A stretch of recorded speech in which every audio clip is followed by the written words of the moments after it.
everyone. I am back for another episode of Criminal Justice Cafe. I'm Jacqueline Polverari, as you all know.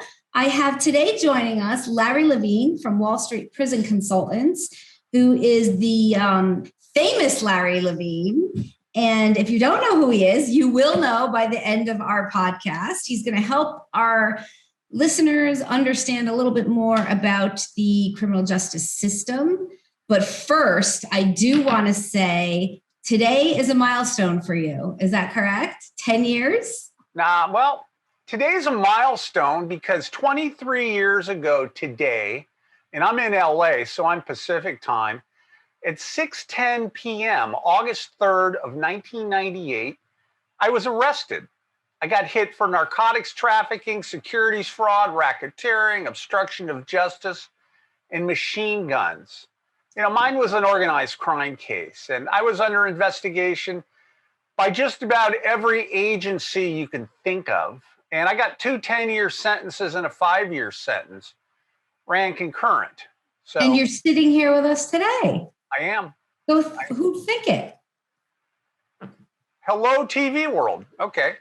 Hello. So tell us about you and what you do. And then we can get into the fun stuff about criminal justice. Stuff. Well, again, I served 10 years in the feds. I was in 11 different institutions where most people, probably a bunch of your listeners, because I know you run these groups, these support groups or whatever the hell it is you do, that they may end up at one place. You know, they're not going to end up at a lot of places. In my own situation, the BOP that's the Bureau of Prisons, for those of you that don't know, but you'll learn. The BOP was a little pissed off at me helping people get out early, get medical care, get designated. I mean, just a variety of stuff. And I guess my claim to fame is when I was in El Paso, Texas, at the federal prison, well, it was called Latuna Federal Prison, that they illegally moved us from Nevada to Texas. And I went on Front Street and I filed a class action habeas corpus lawsuit. Hell, you probably don't even know about this, do you? I don't. I never heard this story. I filed a class action 2241 habeas corpus lawsuit on behalf of everybody. And I caused the BOP to move hundreds of people all over the country. They were like, really? And they were not happy about that. Well, check this out, honey. They tried to release me early just to get rid of me. And I told them, I'm not leaving. I'm staying. And I am going to screw you people right to the last minute. And I'm going to tell you step by step how I'm doing it. And there's nothing you can do to stop me. And I did. And I'm ashamed to say that this business, Wall Street Prison Consultants, wasn't my idea. It was all the inmates that I helped when I was in custody that said, wow, I wish I had met you before I went in. And you could have worked with me and worked with my lawyer. There was nothing back then. And being a smart ass Jew, I thought, well, shit, I can turn this into a business, you know? And here we are today. And I've got people all over I would say not all over the country. I got people all over the world that are in trouble with the feds. And they reach out to me at all stages of their criminal case, even before they get indicted. You know what a target letter is? Yes. Yeah, they reach out when they get that letter from the Justice Department saying, we believe you committed a crime and you better go contact a lawyer. Well, a lot of people... So let me ask you something. Wait. So 11 prisons, and tell us how they transferred you from one prison to another, because our listeners, our community people don't know this. I have been on a bus trip where it's called, they FedEx you, if you will, where they put you in the leg chains, you got the belly chain and your black box and you can hardly move. That's called a bus transfer. It's done by the marshals or done by the BOP. It's funny. It looks like a Greyhound bus. There's no markings on the side, so you really can't tell. Right. But they're so fucking stupid because if you look at the license plate on the bus, it says Bureau of Prisons, U.S. government. Right on the back. I did bus transfers. I also did furlough transfers. They furlough transferred me 3 times because they really wanted to get rid of me. They were hoping you'd escape. No, they were. They opened the gate and said, leave, just go, take yourself wherever. And then I am an alumni of Con Air. Did you fly on Con Air? That's what people don't understand is a real thing. It's not just a movie. I'm the first one in my family to fly on Con Air. Now, that's really not what it's called. It's called JPATS, Justice Prisoner Air Transportation Service. And they were moving me, where was I going? They were moving me from Oklahoma City back to California. They wanted to get rid of me. And I had the honor of sitting chained up next to a serial killer for about 4 hours. Holy crap. And he was going back to court on something. And, the guy seemed normal. He was actually very intelligent. But they say you really can't tell. Now, check this out. When you go to Oklahoma City to the Federal Transfer Center, they call it FTC Oklahoma. The plane pulls up just like a regular plane. And there's like a prison complex, I don't know, maybe 5 or 6 stories right there at the airport. They bring the jetway over to the plane and they call your name and you walk off. And instead of there being stewardesses or something, there's U.S. Marshals. So you're all chained up and you're walking right into the prison. Jackie, after being in all those institutions, in dealing with all the incompetent, stupid BOP staff, and I'm talking really stupid. Yeah, 11 prisons. That I would say Oklahoma City was probably the most efficiently well-run facility I'd ever been at. And I believe why, because I was there a month. Some people have been there longer, I'm sure. I know that Lynn Espejo, she was there also. She was there, yeah. She was there. That you're not there long enough to develop a personality clash with the staff. So they have no expectations of you other than to stay out of trouble. And you have no expectations of them, and wasn't a bad gig. I mean, I spent 10 years in the feds in 11 different places. 11? That's a lot. Well, they moved me around. They were pissed off at me helping people. You know what?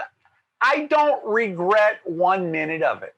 If I had to do it all over again, I would. See, most people hard time it and they stress out in prison.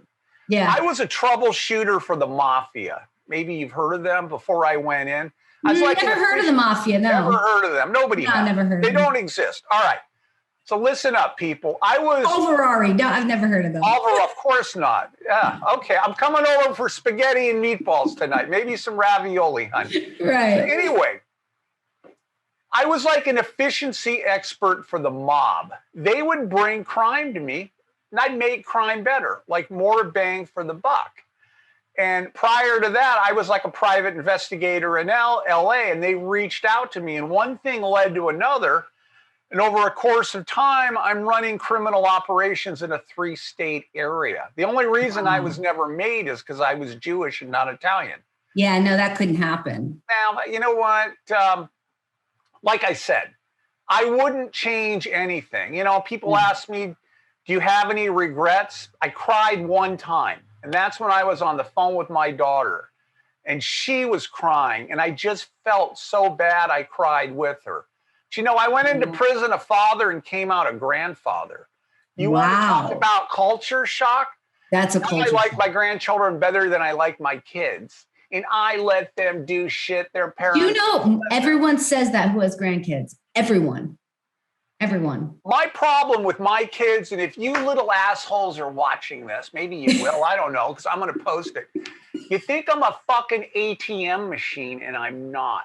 Oh, yeah, they do. All kids do. You want money, you want something, grandpa, dad, I'll help you out when you help yourself. And that's the problem with society, Jackie, that my daughter's name is Jackie. Well, you know what? That's the same thing with women that I deal with is I have a complete, like we were talking about empathy before. I have sympathy and empathy for anybody who has made a very poor choice and wants to go forward in life. I don't have empathy for anyone who doesn't take responsibility and wants to help them, and they don't want to help themselves. I wish I had empathy. Back in my day when I went in, you committed your crime, you fucked up, you got your sentence.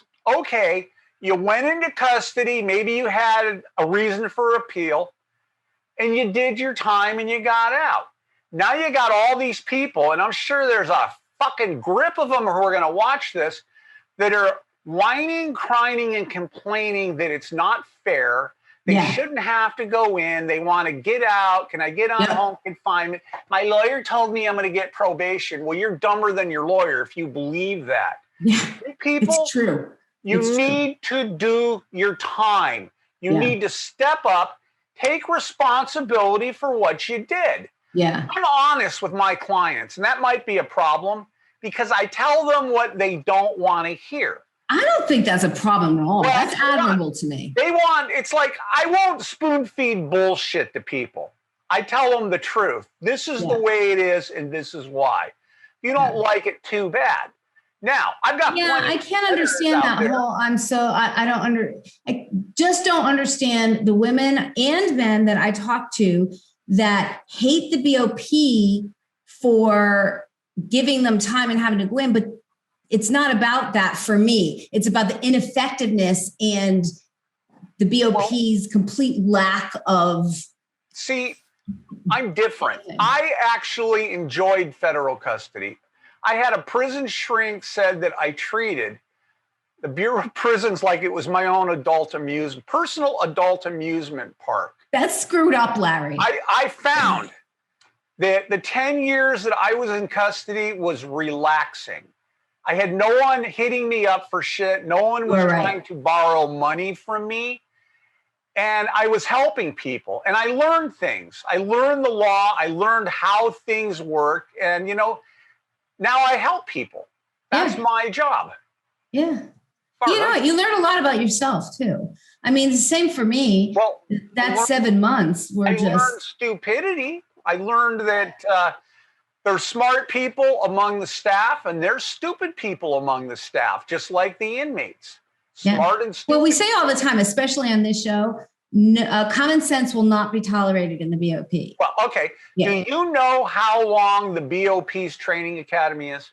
How long? I do not know. Just take a guess. I'd say if you're going to go in as a correctional officer, I bet you maybe 6 months. How about 21 fucking days? No. Yes, it's hard. This is funny. There was a guy I was with, or a staff member, that at Safford, Arizona, at the FCI there. I was behind the fence at that one. And he said that his wife was like a manager at McDonald's or an assistant manager. And her training was longer and more intense than his was in Glencoe, Georgia at the BOP Training Academy. And I believe him. I don't have to tell you, these aren't the smartest people in the world. No, they really are. And the thing about it is they're not trained in psychology or sociology. They're trained in pure just punishment. Yeah, that's all they know. Common sense. That's the problem. Yeah. They scrape imagine you're walking through a field and there's some horse shit in the field that gets on the bottom of your shoe. Well, you go to the curb and you scrape that off your shoe. Well, you know what? The stuff on the curb's eligible to go work for the BOP. It's true. I used to ask all the time the question, well, why? Why is it that way? Just to piss people off. Yeah. Because they can't answer you. They don't know why. And the answer I would get from correctional officers was, because that's the way it is. I felt like a child. When you're a kid and your parents say, because I said so, that's exactly what they do. But Jackie, they're not lying to you. Yeah, no, they're not. I had to take. They really, really, really don't know. I would have staff come up to me at multiple institutions because these stupid dumbasses, they knew I knew their policies better than they did. And they would ask me, can we do this? And depending on the time of day, if I was like mentally stable, I would give them a completely different answer. As the shrink said, I treated it like an amusement park, and I screwed with the shrinks too. When I was at another place in Arizona, it was I think it was not addiction therapy. What do you regret most about going to prison? And they would always schedule me to go to these damn psychology group sessions. Yeah, right. So I told this lady, Her name was Cindy Matthew. She was a cute little thing from Texas. She was married to a border patrolman. I've stalked her since then, and she's put on a ton of weight. But I told her. I can't with you, Larry. I told her that, because, what do you regret most about going to prison? And I go, well, I regret that I wasn't able to commit fraud on eBay when it first started, because I heard it was really easy to do. She goes, that's not what I meant. You regret that you couldn't commit fraud? Did she tell you that's criminal thinking? She said something like that. And I told her, well, you're a doctor of psychology. And she shook her head all proud. I says, well, check it out. I'm a doctor of crime. I plan crime. I know all about crime. And, before I went to prison, as I said, I was a private investigator in LA doing all kinds of rotten shit. But let's take a step back before that. You don't know. There's a bunch of shit about me you don't know. Well, that's why I wanted to have you on the show, Larry, so I could find all this stuff out. I was a military intelligence officer for 10 years. Get out. I was. And I learned shit and experienced things in different countries. You can't even imagine the shit that I'm lucky to be alive. Now, when you put that in perspective, you're a few years younger than me. How old do you think I am? How old do you think I am? I'd say you're in your 50s. I just turned 60 July 1st. Get out. You look great. That's because prison preserved me, because it was a stress-free environment. It is stress-free. You have no responsibility. Gee, let's see. It's 4 o'clock. At 3:30, it's count time. I better get back to my housing unit. I better be standing by my bunk. Oh, we're going to have a 10 o'clock count. Going to prison, people, it's all common sense. It is, but there's not a lot of common sense within the walls. My best friend in prison was a clipboard, a yellow legal pad, and a mechanical pencil. Mm-hmm. And I was constantly planning, working on things for when I was going to get out. Yeah, I didn't waste my time. Most people that go in sit around watching MTV and jerking off and playing cards. Yeah. I spent my time in the law library helping people. Yeah, well, you were in a real prison. You weren't in a camp. Well, you were at a camp. I was in a camp, but you weren't. I spent some time in a camp. Sure. Oh, did you? I was at high security. I was at medium security. I was at low security. I was at minimum security. So you got a great perspective on it all. Well, I was in 11 different places.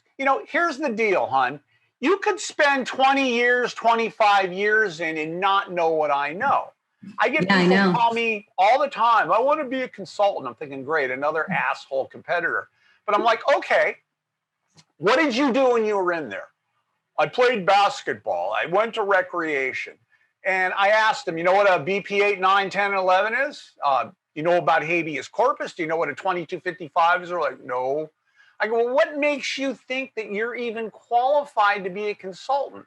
These people go in there and they're like mindless drones and they waste their time. Where I spent my time learning what really matters. And now I'm running this business. I got people reach out to me every day that are in trouble. I want to talk about this now. I want to talk about the consultants, because I've talked to so many people and everybody seems to tippy-toe around this subject of prison consultants. I've talked to a lot of prison consultants. I guess I don't get it. Maybe it's because I'm the idiot and I don't charge for my services. You're a philanthropist?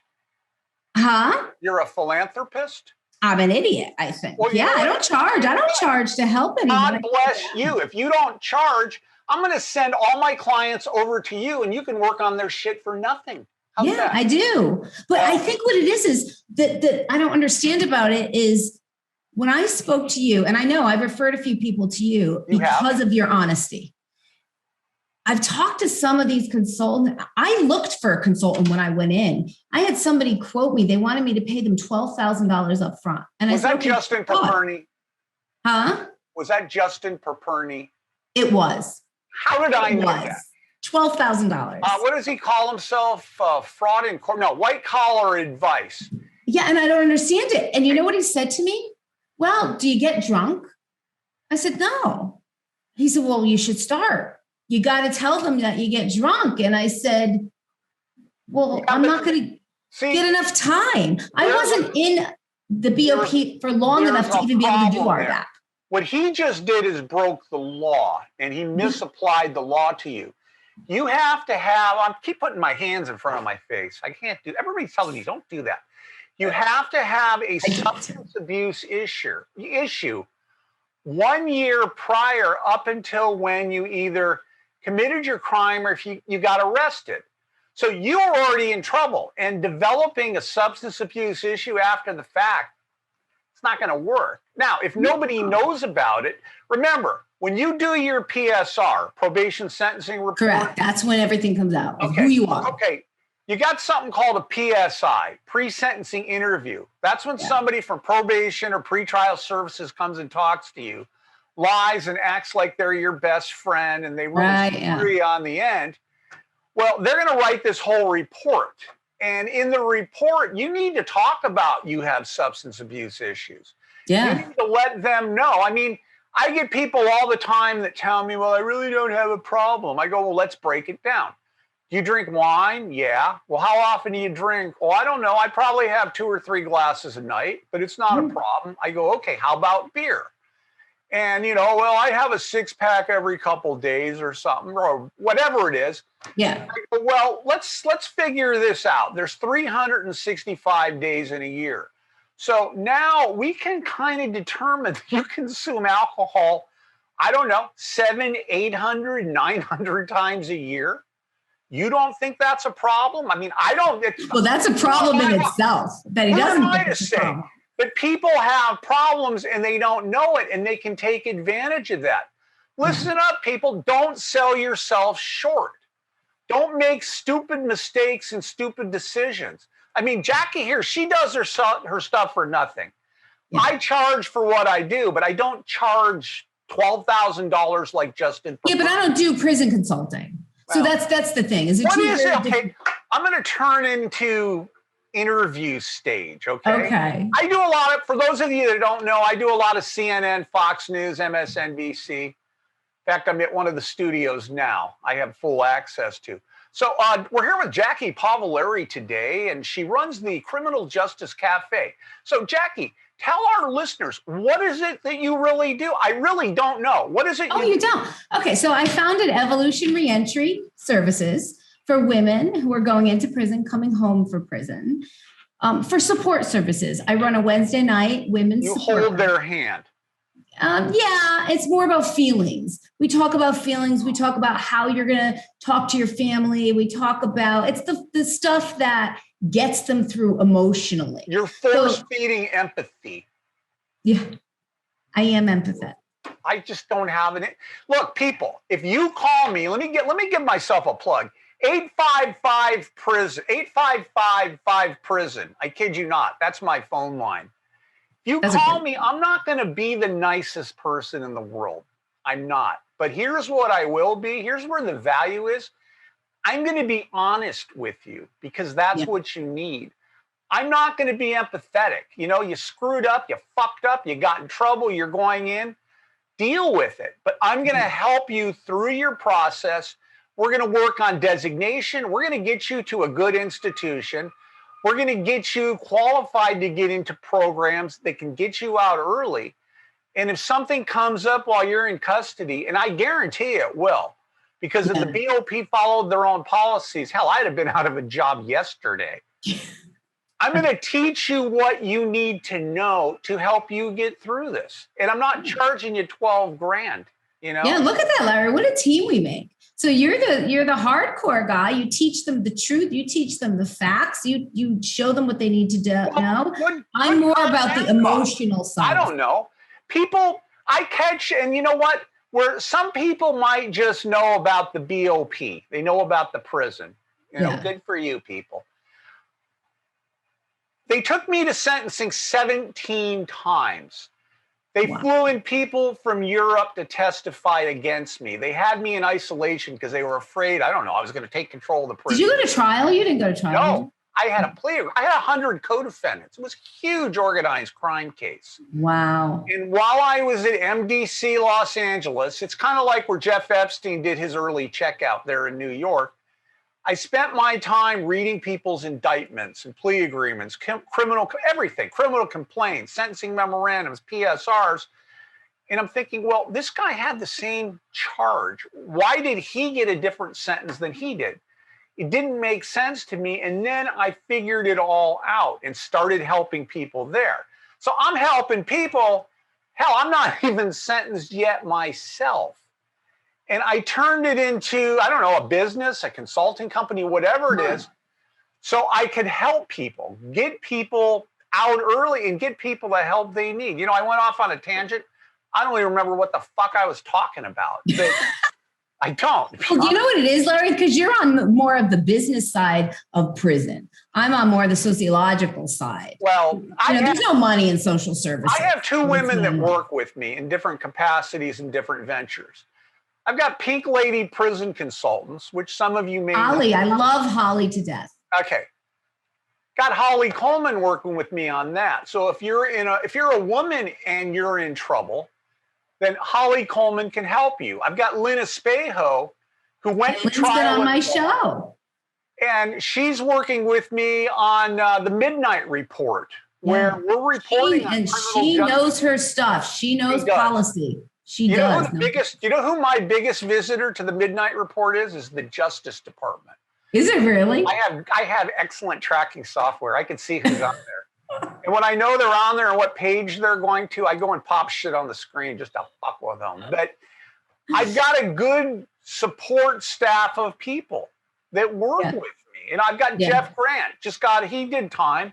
Jeff and I work together a lot. I know. Jeff, he's up there in Connecticut near Jackie. He just got his law degree back. You know, these are all people that know their shit and can really help you. Then there's other consultants out there that are just so full of shit, and all they're going to do is tell you what you want to hear.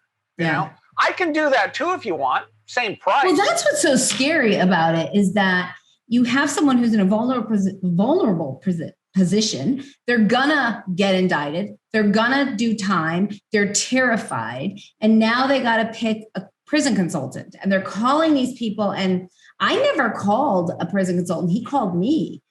And I know how he got your information too. Yeah. He called me and I was going to hire him. Then I thought, wait. Holly did hire him. Do you know that? Did she? I didn't know that. Yeah. Well, here's how Holly and I, this is really funny. Here's how Holly and I met. She was having a problem when she got out. She reached out with probation and restitution. Yeah. She reached out to Justin Paperny, who either blew her off, didn't know the answer, couldn't help her, and a guy named Mike Santos. You know Mike Santos? Yeah, I do know. Yep. Mike Santos, who did a grip of time, I respect him. He told her, well, why don't you reach out to this guy, Larry Levine? He could probably help you out. So she reaches out to me, and I asked her the first question, like, do I know you? Because I suspect everybody's the FBI, you know? Yeah. I think you said that to me when I talked to you. I probably did. Yeah, I think you did. So I listened to her story, if you will. I had her shit figured out in about 15 minutes. She goes like, well, that's amazing. You know, I said, I'm Jewish. I put on a cape, I could probably fly around the room or something. But anyway, I had her shit figured out. And I asked her, well, why did you hire Justin? Why didn't you just hire me? What do you think her answer was? I don't know. Because I know Holly pretty well, so I could imagine what it is, but I don't know. You tell me. She said that I was scary. You are scary, Larry. Bullshit. You are. Listen, all those rumors, and this is in my PSR. The FBI said I was killing people for the mafia, putting bodies in trash dumpsters, and dumping people in the ocean. I kid you not. That's scary. But I never did it. Doesn't matter. It's scary. Yeah, it is what it is. But there's all this persona around me, you know, and it's kind of like I've got to change my image. I wear Let's do that. Let's get to know the real Larry Levine. Okay. Yeah, let's break that in there a little bit. You got to have some. Now, I know you're married. I'm going to do something right now. Hold on. People, this is something I've never done before. And I was suggested to do this. Okay? Okay. I'm going to take off my glasses that make me look like an asshole. No, you My won't. agent told me a long time ago, never take off your glasses. Okay. I'm going to cut over here to, you should see something. You see something that says indictment? Indictment, yes. Okay. And when I cut back, there I am. You can see my eyes. Look how handsome you are. Hi, everybody. Now, you are so approachable now. Am I? Yes. Well, I'm going to be doing, since I've got this cool studio, I've got like 3 different studios they'll let me use. Because I have these cool studios, I'm going to do my own set of videos competing with that guy. What's his name? Rat Dan? Oh, RDAP Dan. I've seen. I thought it was. Are you sure? I thought that was Rat Dan. No, what do I know? I'm going to compete with him as far as videos. I'm going to compete with Justin Perperny. I'm going to compete with other people. Look at the quality of my feed versus what they're putting out. Yeah. You can't compare it. You can't. But see, this is the look I love. Do you the really? Look that women, you're going to get the women come because you're not scary anymore. You look approachable. I already get the women coming. I get proposals every week. Women want to have my baby and they want to go take me to Hawaii and on cruises and to Europe. But you tell them you can't because you love your dog? I should say that. But here's what I tell them. I don't tell them, and I'm married. Here's my ring. Yeah. I don't tell them yes. I don't tell them no. Tell them, yeah, you know what? I'll get back to you and I'll let you know. It just drives. Oh God, your wife's a saint. You know what's funny? We'd be laying in bed and I get a phone call and I'm talking to whoever and I'd hang up and I go, just got invited on a trip to Hawaii. And she goes, well, when do we leave? I go, well, they didn't invite you. They invited me. But you know what? I've been with her 12 years. She's used to this shit by now. So you weren't married prior to going. My dead ex-wife, and don't say how sorry it is, because she wrote a letter to my judge at sentencing, told them about crimes. This is why you're scary, Larry.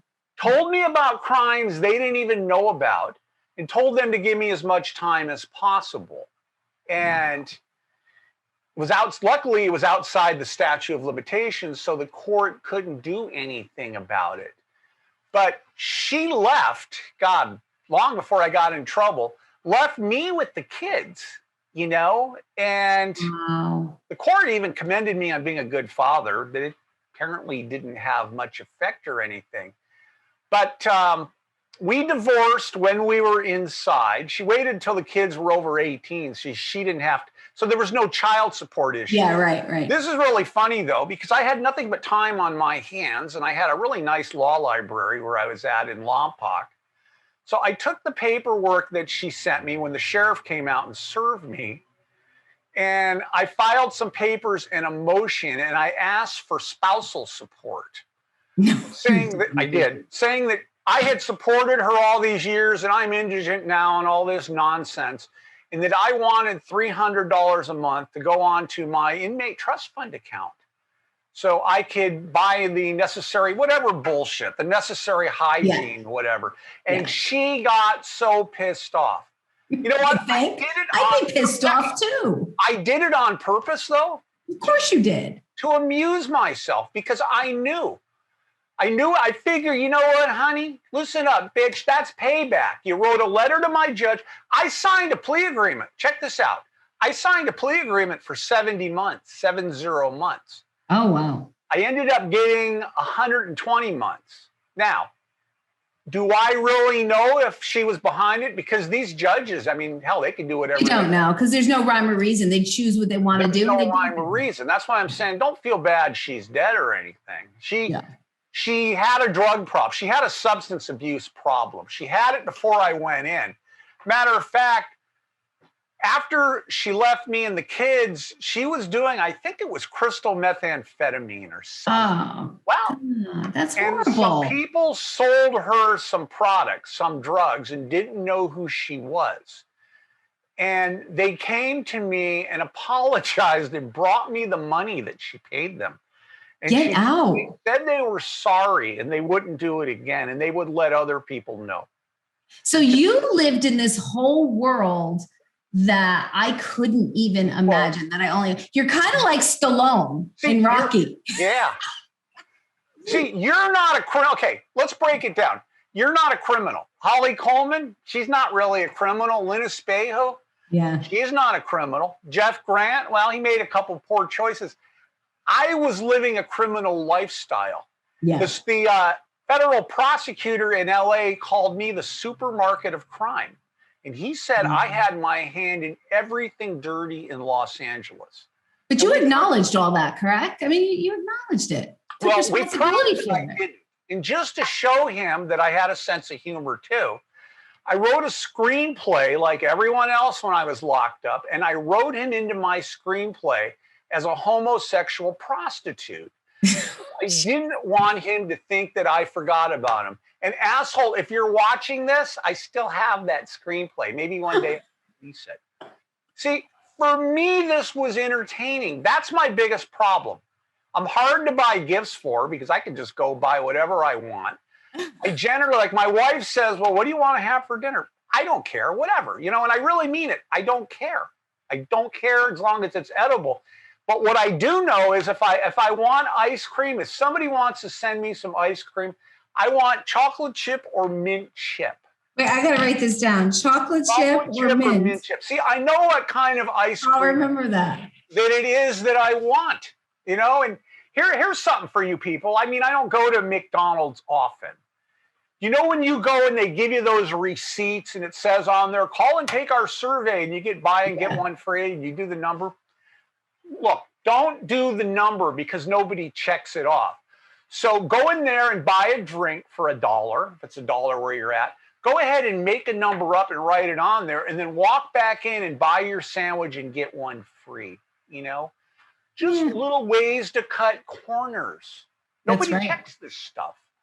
That's my way. All right, check it out. I get calls all the time from people that are in trouble, and I listen. It's like Lori Loughlin called me during the. Yeah, I do know that. Yeah, and she tried to pretend she was somebody else, and I caught her. But I get these people call me that are child molesters, kiddie porn, whatever it is, and I listen to them. I'm like, and I go, look, I'm sorry, I can't help you. But I'm going to give you some free advice. And they're like hanging on every fucking word that I'm saying. Yeah, at that point, I tell them, you need to pray because you're going to get beat up every fucking day. Now, that's not true. They're really not going to get beat up every day. But I tell them that so they're scared when they go in. That's my way of giving back to the community. You know that? I want them to be scared. I had a guy. Well, you know what? I'm going to interrupt you a minute. So I know a time recently that you were pretty scared because you had COVID, right? I live in Ventura County, which is between LA and Santa Barbara. You were real sick. Smack in the middle. I have a pacemaker. It's right here. I have high blood pressure. I'm diabetic, high cholesterol, 5 stents, and irregular heartbeat. I was the 14th person in Ventura County to get the coronavirus on April Fool's Day, April 1st, 2020. I thought I was as good as dead. Seriously. Yeah. I told everybody, well, you know what? I had a good run. I'll see you on the other side. God spared me, I believe, because I help people. I help people like you.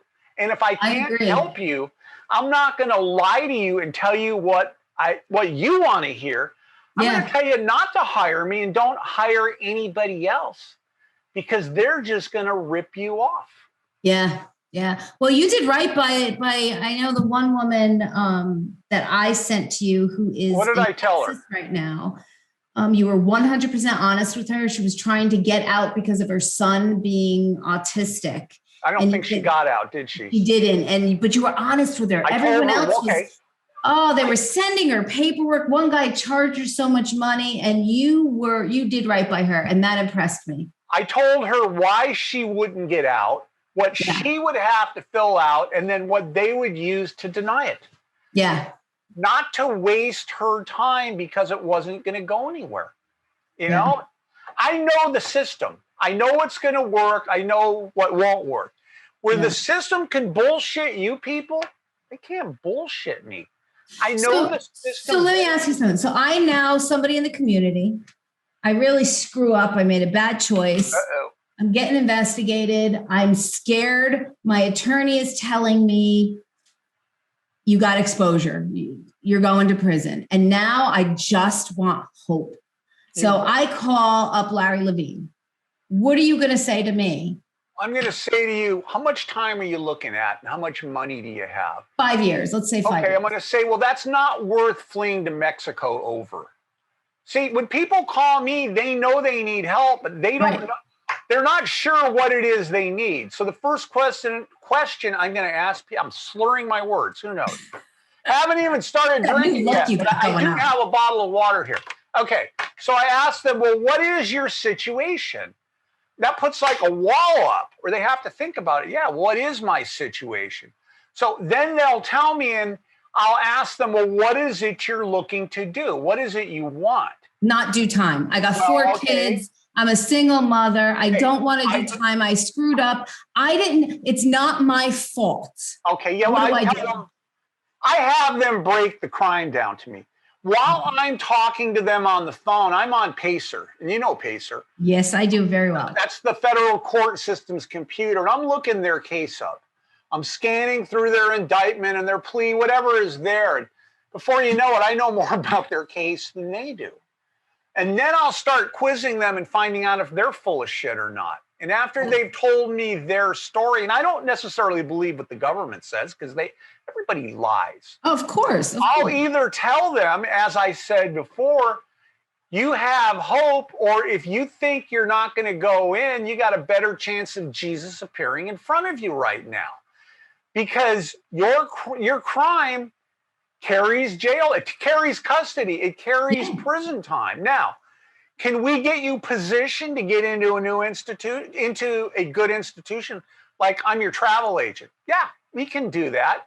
Can we get you qualified for the Second Chance Act, RDAP, which is an early release program? We can do all that. Excuse me.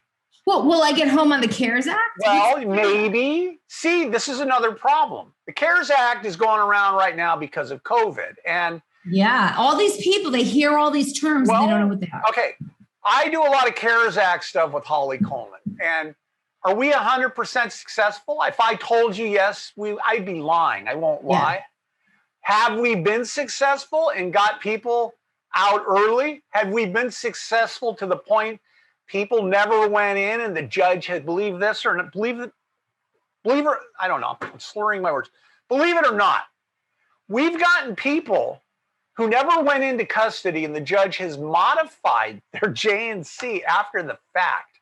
Wow. Which really pissed off. Holly did this. You know what? Smart chick.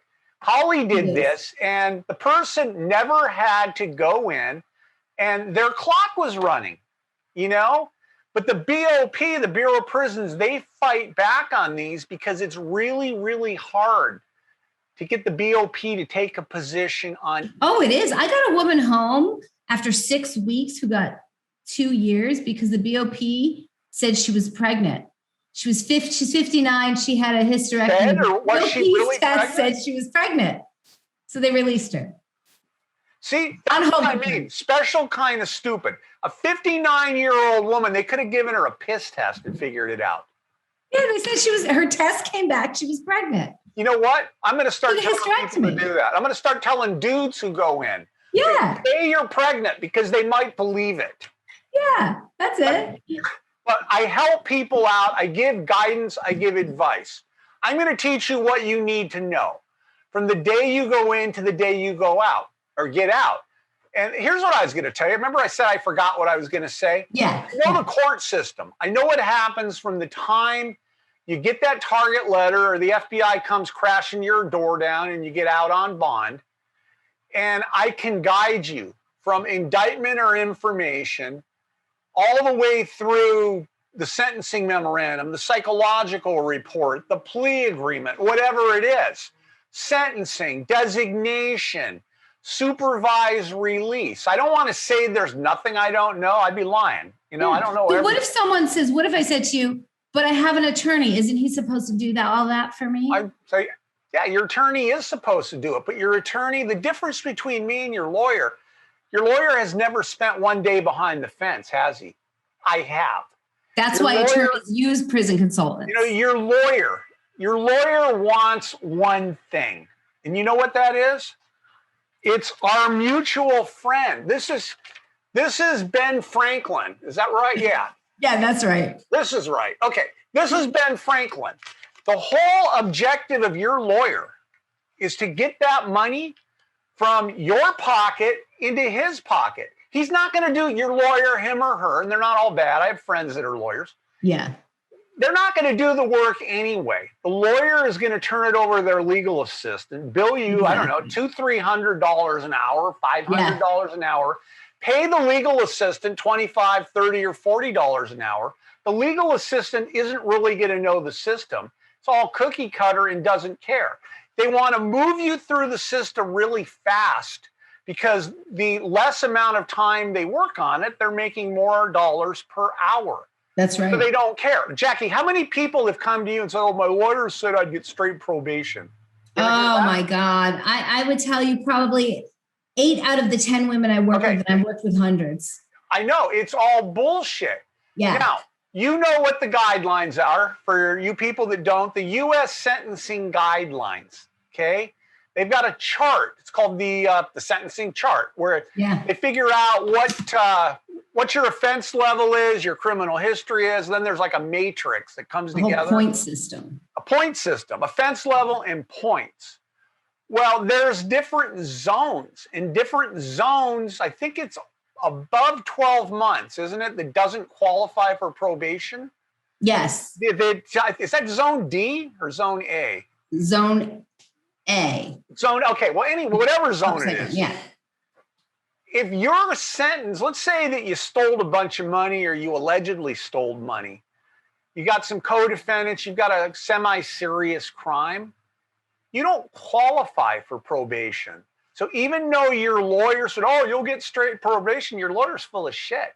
It's not going to happen. And I have to pull. Not in federal.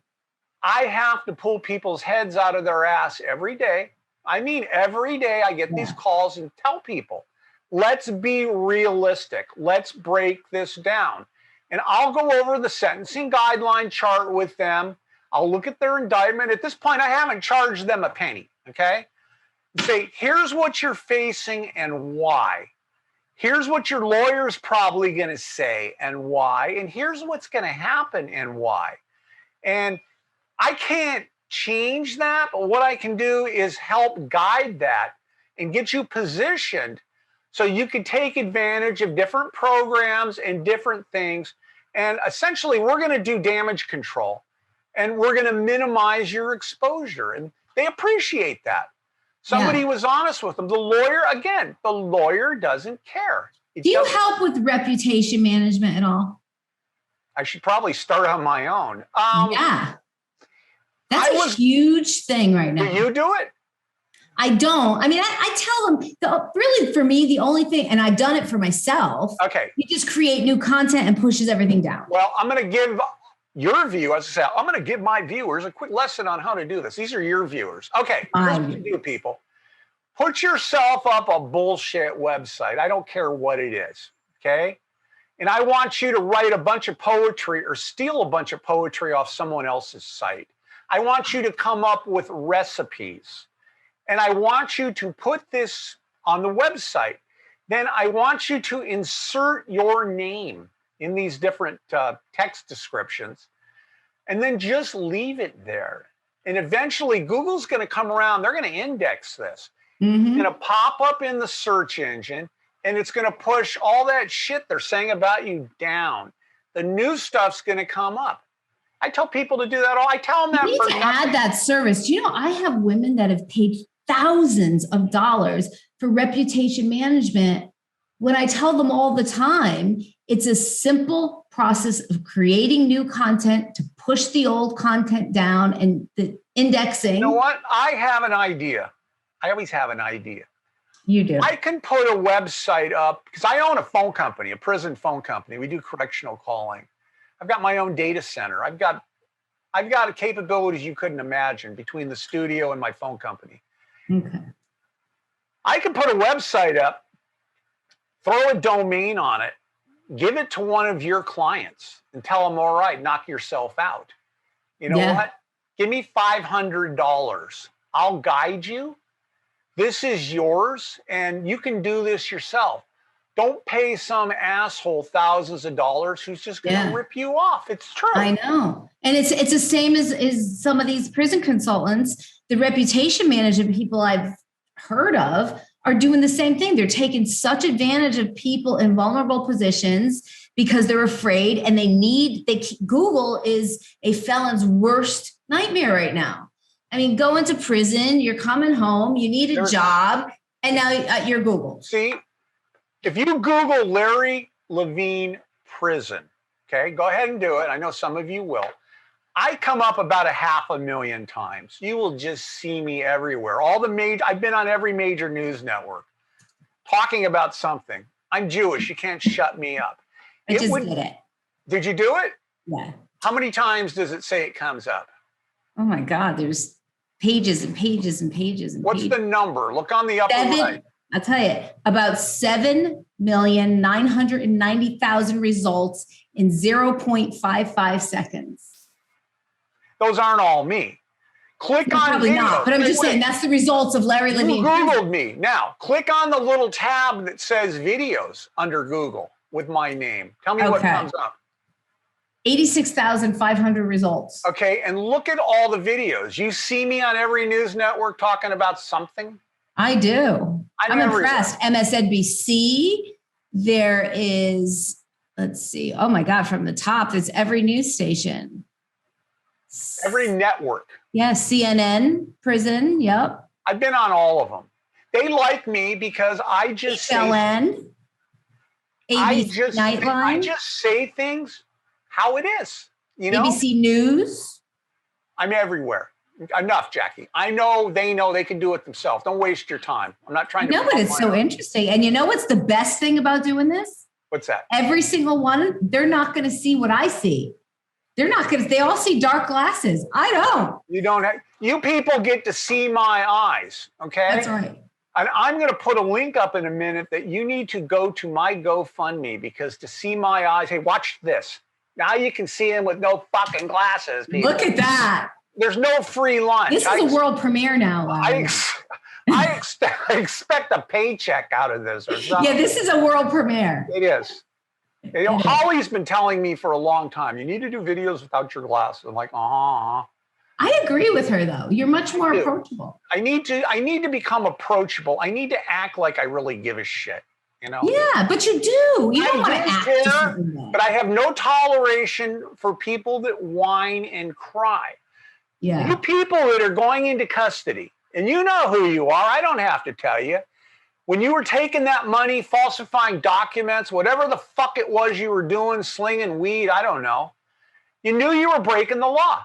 There's no question about that. Yeah. All right. Well, guess what? You got caught. So now instead of whining, crying, and complaining about it, you're going to go into custody. Maybe you learn something. Spend your time in custody wisely. I have people that go in. They think I'm nuts anyway. They've hired me because they know I know my shit. And I tell them, you're going to enjoy prison. You're going to enjoy the downtime, because this is going to be the first time in your life.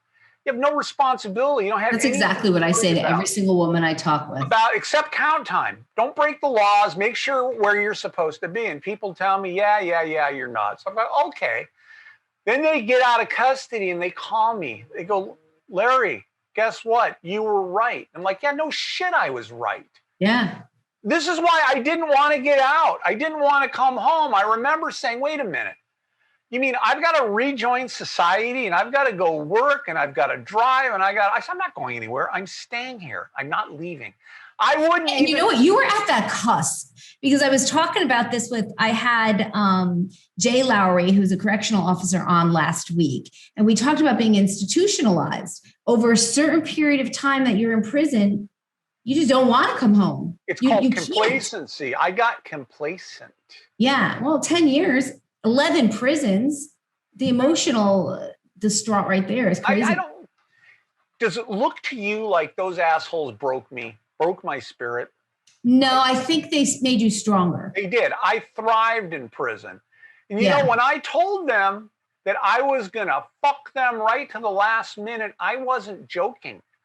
You know, on your last day when you get out and you do a merry-go-round, did you do that at your wherever? Oh, yeah, of course. You take this little merry-go-round, your name is up on the... You take your paper around and you get everybody to sign off on it. They go, what's your first name? What's your last name? What's your inmate number? What's your mother's name? They want to make sure that it's really the right person. Yeah. They're releasing. Well, guess what, Jackie? After those 10 years, for some reason, on that last day, I couldn't remember my inmate number. Get out. I forgot. I told them, at least I told them that. Yeah, but then I said, but I'll tell you what, I'll give you my FBI number. You know, you have an FBI number, right? Maybe I didn't know that. Okay. The BOP number is really the U.S. Marshal number. It's not your BOP number. It's your U.S. Yeah, it tells you the state you're from. It gives you the last 3 digits tell you what your district is. Yeah. So I tell them, I don't remember my inmate number. I was just fucking with them. I go, but I'll give you my FBI number. And they go like, yeah, sure. Like, you know that. I go, let's see. 544467PB2. They're like, how do you know that? I said, don't worry about how I know it. You'd be surprised at what I know. And how much did you get any gate money when you got out? Do you know what gate money is? No, I didn't get it. When you get released, they're supposed to give you some money. How much money do you think they offered me? How much? $2.50. Get out. And I told them. Did you take it? I hope you did not take it. I did. Listen to this, okay? This really pissed them off too, because I made it my life's work to piss these assholes off. I told them, I'm sorry, I'm not authorized to accept your money. I can't take it. And this lieutenant gets in my face and tells me that if I don't take the money, they don't have to release me. I'm like, really? I says, well, listen up, numbnuts. I called the lieutenant numbnuts. Oh, my God. I pointed to the clock. I go, it's 3:30, and I can't be on your 4 o'clock count. So you don't have a fucking choice. You have to release me. And you can take that money and shove that money right up your ass. And he got an insult. $2.50. $2. It was enough to take the metro in Los Angeles. Wow. Now, I had money. They gave me the money on my commissary. You know? Right. But I wouldn't take their money. And I just wanted to put it, and I told them, I'm going to fuck you people to the right to the last minute. And, you know, I was released twice. This is really funny. I got violated in the halfway house for putting up American Prison Consultants. I still own the URL. Oh, something like Lynn Espeo. Well, she got violated. They were pissed off because they said you can't run a business when you're in custody. And I had told the halfway house I was setting this up and doing it, and they knew about it. Well, I didn't know about Google. I didn't know anything about it. I was fresh out. When I went into custody, I was using Windows 95. Remember that? Oh, yes, I do. I remember DOS. So, yeah, no shit. DOS 3.1. So anyway, I didn't know about Google. So Google indexes it, and I guess the BOP is continually running searches. Well, the U.S. Marshals come out to the halfway house, and they take me back into custody. And they tell them, and the unit manager or whoever, the DHO says, well, you can't run a business in custody. I'm like, well, you people told me to prepare for my release, and this is what I'm going to be doing. And I went round and round with them. And finally, the DHO, that's a disciplinary hearing officer. Yep. You'll learn about it, people. She said, look, I'm not going to argue with you. I know who you are. Here's what I'm going to do. You got 2 months left. We're going to assign you here. You don't have to work, and you can sleep all day. How's that? I said, let's do it. And I signed her little papers. But that was the second time. The first time I got out, I was in Taft, California. This is when they actually released me to the halfway house. Yeah. It was really, Taft was a really nice place. At the time, it was run by, not WAC, was it WAC and HUD? No, GEO. Yeah, it was run by GEO. Now it's run by Management and Training Corporation. It was a private prison. And I used to tell people, this is the nicest prison I had ever been at. You know, people are whining and complaining how terrible it is and all this nonsense. Like, you fucking crybaby. You don't even know what a real prison is. But it was so nice. It was like central air conditioning, TVs in the dorms, telephones in the dorms. Everything was in the dorms. And I used to say, this place, really cool showers. I said, this place is so nice that if I could get a bottle of booze, a cell phone, and a couple women, I could stay here. Why leave? This is great, you know? You realize you're insane. People were escaping from there all the time. I didn't understand why, because it was such a sweet place to be at. So it's my release date, right? And they're getting ready to send me on to the halfway house. So I go to R&D, and, you know, I'm in my prison clothes, and they're supposed to give me some clothes. And the guy says, well, I don't have anything here for you. And I go, really? Well, why is that? And he mumbled something, and I go, look, this isn't the first time you had to do this. You knew that I was being released today, didn't you? He's like, yeah. I go, so you knew that I needed clothes. I said, so don't give me that bullshit. I said, you people fucked up. I said, guess what? I'm not leaving until I get real close. I went back into the cell, and I slammed the cell door closed, and I laid down, and I went to sleep. I said, and I'm yelling, well, why don't you go to the commissary and get me some sweats, and I can wear that.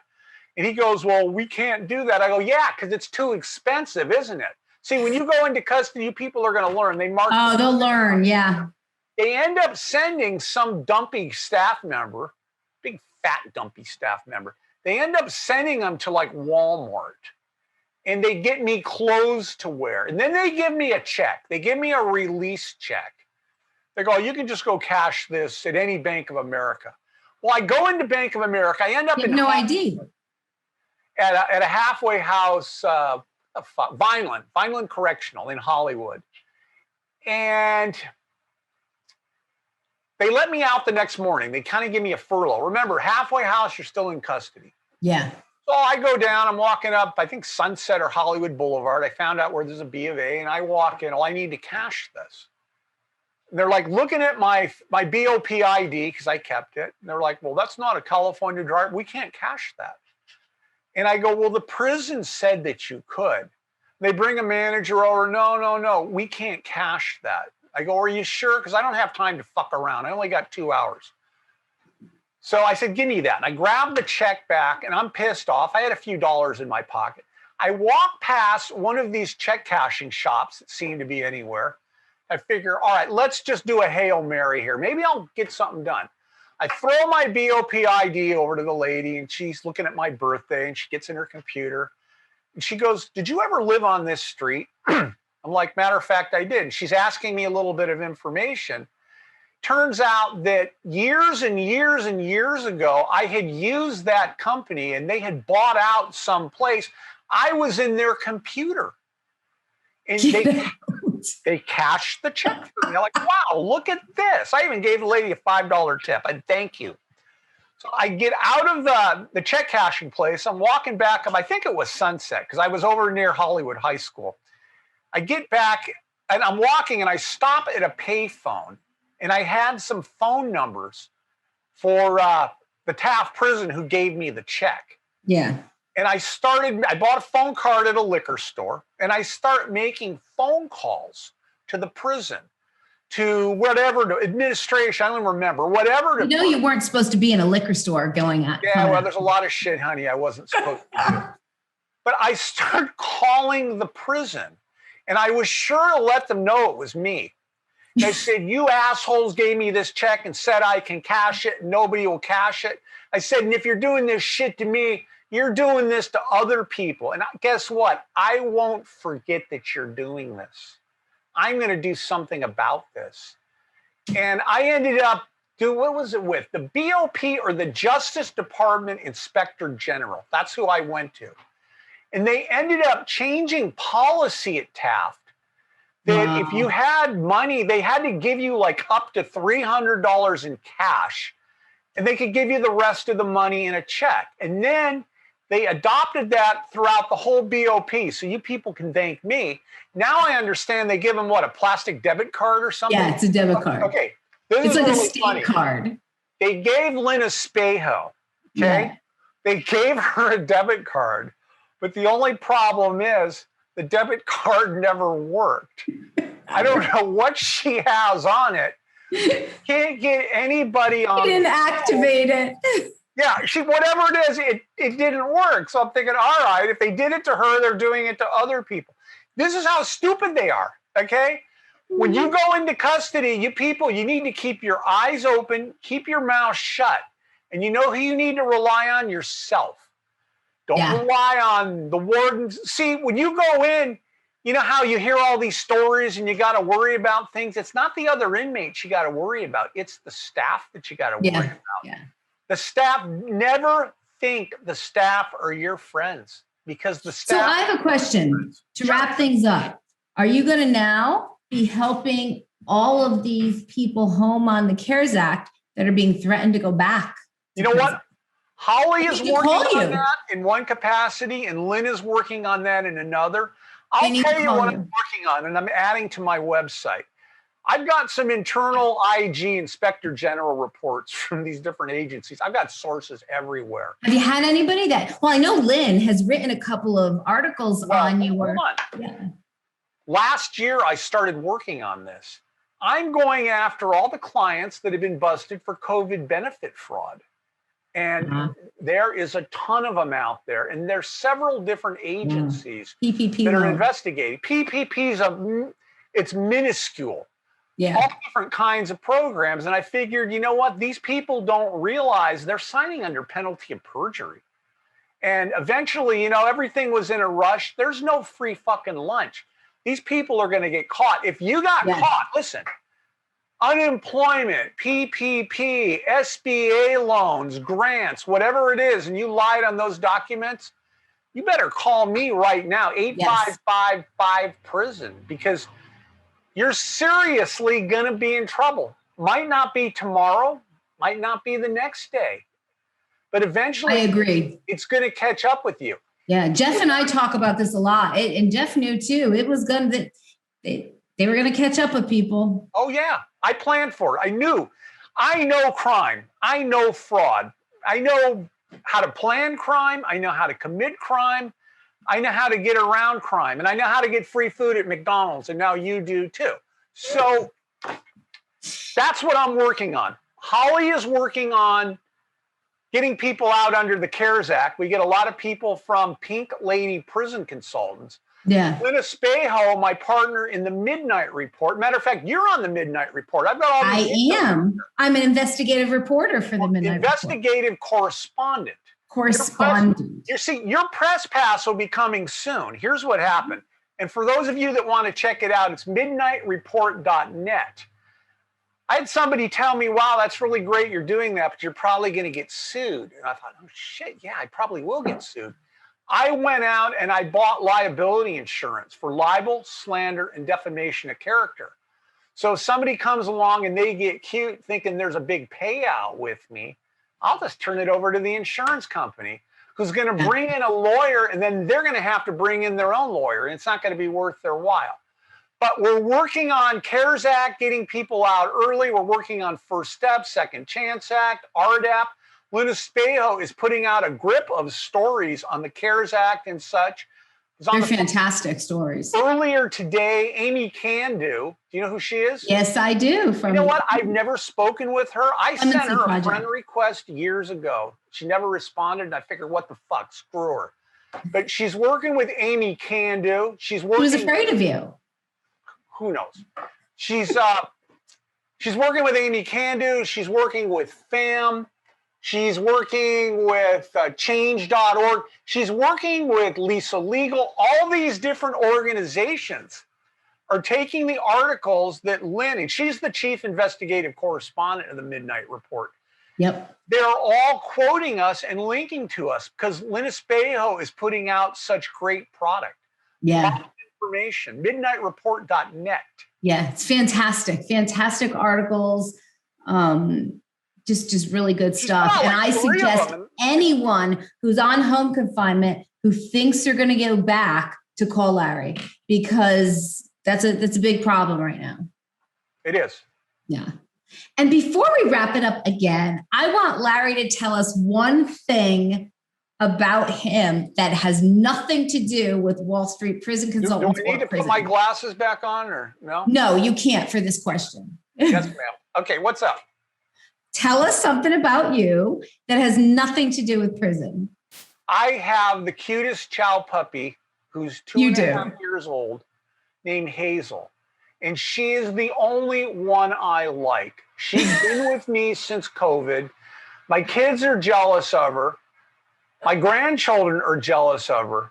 She's been with me literally she's here now somewhere. She's been with me 24 hours a day, 7 days a week. And you know, I kind of cheated here because people that are on my Facebook page, they know this. Yeah. You know? Yeah. But see, so you do have empathy and sympathy because you love that dog. She's the only one I like. No, I like other people. You know, I take things day by day. I don't stress on shit. And I'm here to help. So if I'm like the A team. If you've got a problem and no one else can help you, call me. If I can't call Saul. Instead of calling Saul, I was in Institutional Investor magazine a couple years ago. I'll send you a link to it. In fact, they called the article "Go Call Larry." Okay, and they said the that's same wonderful. thing I love it. for people who got busted. That he's going to be honest with you. Here's Hazel. Hi, little girl. Here she is. She heard her name. That's why she's here. She did. I give people the honest truth. I'm not going to give you false hope. And if I can't help you, I'll tell you, I can't help you and no one else can either. Don't waste your time and don't waste your money. I agree wholeheartedly. And listen to Larry on Friday nights with the Chaos Crew. Chaos. You didn't plug that. Let me plug it. Chaos101fm.com. I own a radio station in LA. And I do the Friday Chaos Crew. It's so fun. Much fun. It's 2 hours of chaos and fun in your life that I've stolen from you. Yep. You never get back. And sometimes I've got people, matter of fact, 866-451-1451. We broadcast out of Long Island, New York, but we're simulcast everywhere on iHeartRadio, Sirius, wherever. And sometimes I get 10, 20 people calling in at once. You know? Oh, it was crazy. I called in, was it last week or the week before? I ended up hanging up because it was so crazy. It was chaos. It was wonderful. I get people. In fact, it was great before the election because I would get Trumpers calling on one side, then I would get Biden people on the other. And I would engage them and I would instigate shit. And I'd have them at each other's throat. I just did that for fun. But you can join me every Friday at 4 p.m. Pacific, 7 p.m. Eastern on chaos101fm.com. I would love to hear from you. So much fun having you. Yes, I'm going to log on Friday night. You should. I will put your picture on the Chaos Crew banner, and I will make you part of the Chaos Crew. I would love that. See, you're what we call alumni. Because you did. You called me when I logged in. You said, Jackie Pavalari, she's Federal Time. She's alumni. Welcome to the show, Jackie. Most of my callers now, they're not Trumpers. They're people that have done time in the feds, and we talk about the prison system, criminal justice matters. It's like an open forum. I don't plan these shows. Jackie didn't plan this. We talked about this before we went on. Plan it. She goes, it's more fun. I want to open it. It's like, just do it. She does the same thing I do. You take it off the cuff. This is funny. I know we're just about out of time. Yep. When I go on some of these news news network channels, and they send me a white paper as far as like what they want me to talk about and shit. Well, that goes right in the shredder. Yep. Same. I tell them, don't bother sending it because I'm not going to read it. I'm not going to follow it. I'm going to say shit right off the top of my head. That's authenticity. That's why I love it. It's authentic. I know my shit. and it comes off much better. Well, I do the same thing on my show, and I did the same thing on this broadcast. So when can people see this? We are every Sunday it comes out. Every Sunday night. Yeah, it's taped. And every Sunday night, our producer, Ryan, who is phenomenal, gets it all together. He edits a little bit, and then it comes out on a Sunday night. And I am loving the feedback we're getting on it. We had 600. Are you going to beep out the bad words? Huh?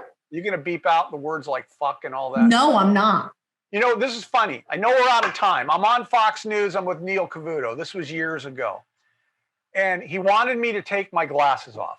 And I'm not taking my glasses off. And they're talking on the satellite feed to New York, wherever that asshole was. Yeah. And, well, he'd really like you to take them off. I says, you tell that stupid son of a bitch, I'm not taking my fucking glasses off. And if he wants me to take them off, I'm just leaving, right? The guy mumbles something to him. I go, that's not what I said. You have a hearing problem? You tell him that exactly like I said. He goes, well, Larry said you're an asshole, and he's not taking his fight. He did it, repeated the whole thing. He looks at me, goes, yeah, Neil said you can leave the glasses on. But if you look, Google Larry Levine prison, Neil Cavuto. I reached into my pocket. We were talking about Bernie Madoff, okay? And I thought I'd never be on Fox News again after this. We're talking about Madoff, and Neil Cavuto tries to cut me off. And I reach into my pocket, and this wasn't planned. I pull out a rubber glove that I had found in the vehicle that they sent. They always send limos and shit for me. For whatever reason, I took this glove. I don't know. It was a long one. I took out this rubber glove. I says, well, I'll tell you what Bernie Madoff has to look forward to. I put the glove on, and I slid it down my wrist. I said, he better do something. They're going to go in deep, so he better get used to it. Cavuto just goes ballistic. And I thought, well, I guess I'm never going to go on Fox again. I've been on, and I'm in the black book now. I've been on Fox like 100 times since then. And now when I go and I do a remote at Fox, I do it from here. I go down there.